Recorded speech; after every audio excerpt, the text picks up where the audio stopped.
Magandang hapon po sa inyong lahat. So, dito ngayon, hindi ko inaasahan na na-invite ako dito sa isang birthday. Andito ngayon si Sir Gary. Si Sir Gary, isa po sa mga kamag-anak ko. Pinsan ko po si Gary, na isa po sa kapartner po ni Kababoy. At nandito naman po si Kababoy. Hi Sir, welcome po sa Lakmat Zero Pagbulit Vlog.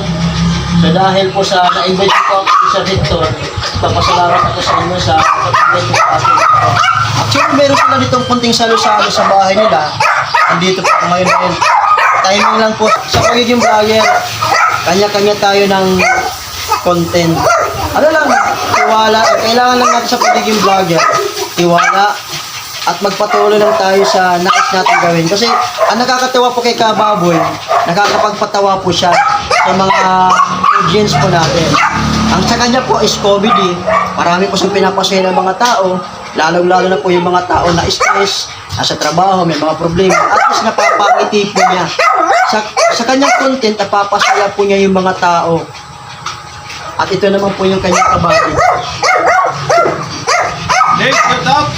Hi guys, shout out po sa mga Kababoy, ng mga followers. Sana po ipagpatuloy niyo po yung suporta kay Kababoy. At siyempre, sa mga hindi pa nakafollow kay Lakmat Zero Pagbulit Vlog, follow niyo po ako. Mayroon po kaming napag-usapan ni Kababoy na magtatandim din po kami. Kasi meron ko nakita isang pamilya na nangangailangan ng tulong. Sabi ko sa kanya, pupuntahan po namin, titingnan ko po at tutulungan po namin ni Kababoy. So shout out po sa inyo lahat guys. Alright. Guys, shout out.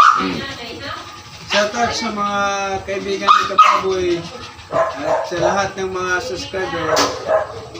Suportahan niyo siya. Magaling, magaling. Okay.